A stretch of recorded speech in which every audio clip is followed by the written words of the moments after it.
Hey everyone, welcome back, and this is my review of Hyperdimension Neptunia, the animation, episode 6. The fuck?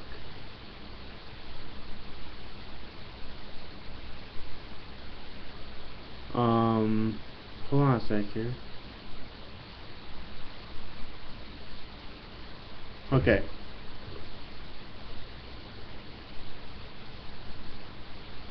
But what the fuck?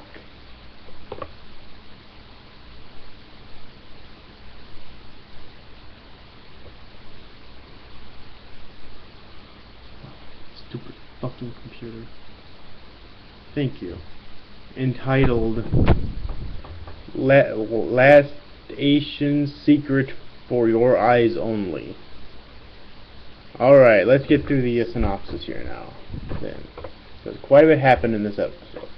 So this episode basically starts out with Uni entering a room with what?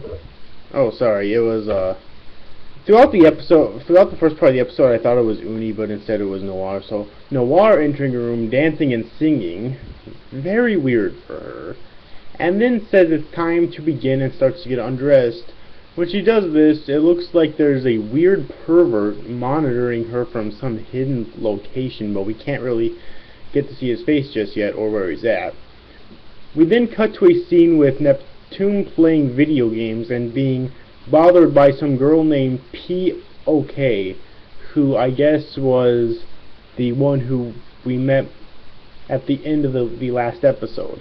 P.O.K. wants Neptune to play with her, constantly pissing her off by calling her Neptuna instead of Neptune, but she won't, so P.O.K. cuts the cord to her game, and a humorous scene ensues with Neptune chasing P.O.K. around the room, with Histori, Compa, and If watching in amusement. As Neptune and P.O.K. are messing around, the other three are discussing locating P.O.K.'s parents. If questions why P.O.K. recognized her, and Histori says that they should be lucky that they figured out her name.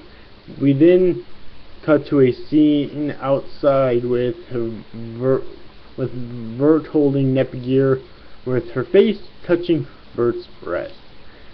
Vert says, "You can call me sis if you want," and Nepgear eventually agrees, and then Neptune walks outside, angered by what's going on. After some more antics, Vert asks if Neptune has been contacted by Blank, to which Neptune denies it.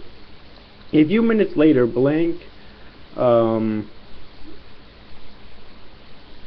Uni, Ram, and Ram shows up. Blank, Noir, Ram, and Ram shows up. Uni is holding a pet dog, to which Ram and Ram love and want to hold it so badly. Its name is Clutter. Uni states that she's hired the best technicians to create... Noir says she's hired the best technicians to create an impenetrable firewall to protect game industry, but Blank notifies her that there have been a few breaches recently, to which Uni is in denial about. She says that a security breach is about as likely as being hit by someone randomly falling from the sky, and then all of a sudden Neptune falls from the sky. Imagine that. Oh wait, so this is in a different scene now? I thought this was the same scene as before, but I guess not. And apparently Noir is in, or Uni is in the scene too. Never knew that either. Nice. Everyone heads inside, Vert entering the scene, and Noir scolding Neptune for her carelessness and lack of self-control. She then introduces P.O.K. to everyone else, and Blank mistakes it for being Neptune's kid. Either that or she was just making a joke, whatever. Vert and Blank leave and discuss the situation, leaving Uni and Nepgear to watch over the children. Uni then talks to Nepgear about Noir and that she feels her sister has been acting really weird lately, constantly locking herself up in her office with a mysterious project of some sort. Nepgear then suggests that they spy on her with this mysterious gadget Nepgear invented, or found, whichever, which will allow them to capture video and sound on what somebody is doing, and Uni agrees to it. We then cut to a scene with Noir, Neptune, Vert, and Blank discussing the security breach, and Vert introducing a new character, Setka, a super high level programmer who will help them resolve this situation. So far, she just seems to be a pretty bland character who makes terrible puns constantly. We then cut back to Uni and Nepgear, who are hard at work placing the hidden cameras before Noir gets back, while POK, Rom, and Ram are still playing with each other. However, after they're finished, Uni says that she feels really bad about spying on her sister and suggests that they take the cameras down, to which Nepgear agrees to. However, before they can, they notice a cross connection from the video feed, meaning that there was already cameras set up, worrying them greatly.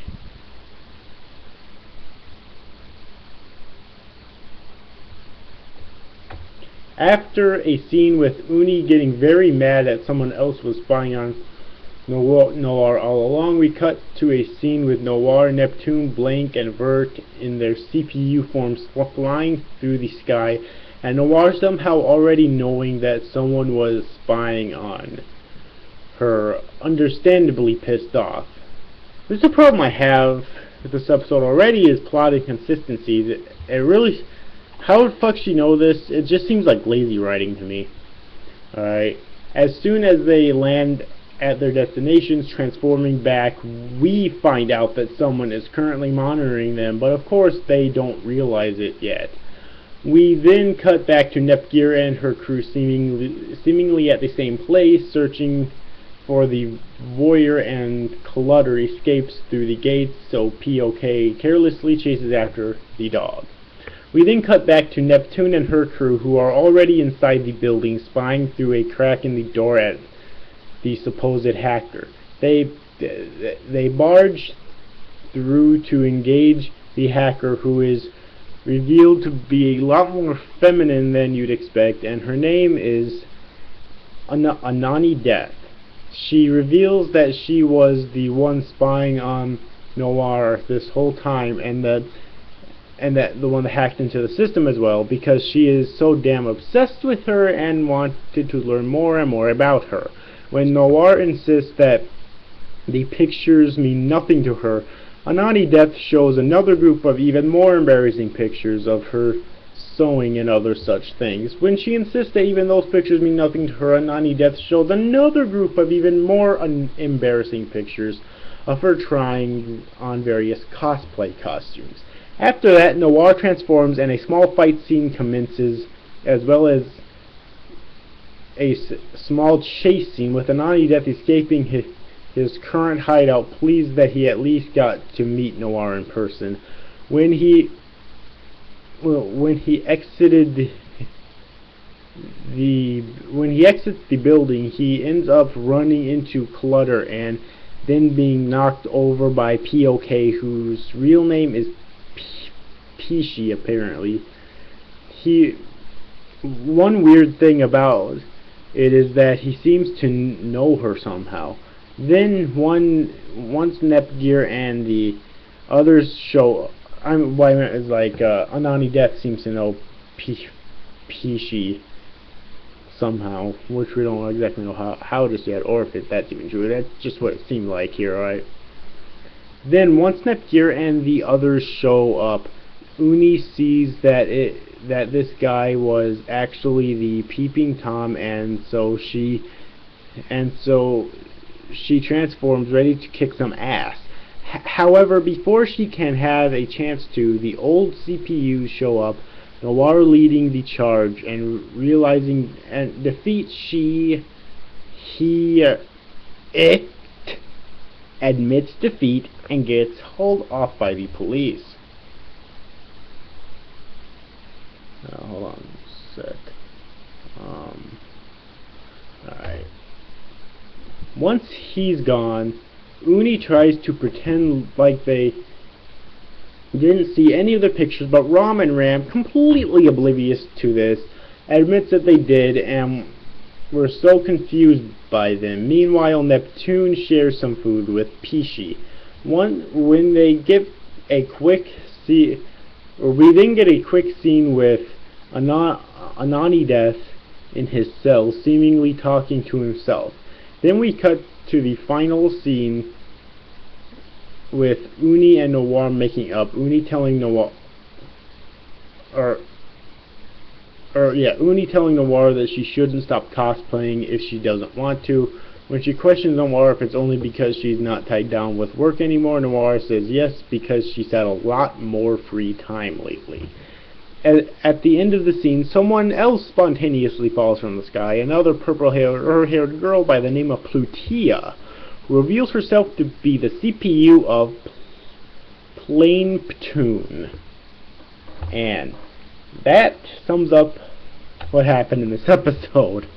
So yeah, already to 11 minutes and 40 seconds, so yeah, took up quite a bit of time. And now let's get into the review.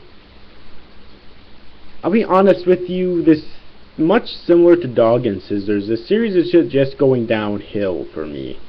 And it's not because it's necessarily bad, it's just because of mainly lazy writing. Like whenever it looks like there's going to be a huge epic fight scene in this episode, it backs out on it, which is never something you ever fucking do in when you're writing a story. Ever. Okay? And there's just things that the characters do that don't seem quite right. Like, how the fuck did Noir find out that someone was spying on her when she wasn't even in her office at the time? How the fuck did Nepgear and her team find out about this guy about who's spying and where he's at? How did Noir find out where he's Noir and her group find out where they're located at, or where he's located at? It's just so many fucking. It's lazy writing, is what it is. Okay. It's lazy writing because they don't even bother to fucking explain any of this shit. It's just lazy. Okay. That's really all it amounts to, or all it boils down to, is just laziness. Alright, so yeah, that's really all I have to say, about this episode. The episode was still good, but it just left me wanting more, and I really hope that it starts to pick up soon, because I think we're actually over or maybe at the halfway mark now or something, so yeah. But anyways though, overall, hope you enjoyed this review, guys. See you after, guys. Thanks for watching. Bye-bye.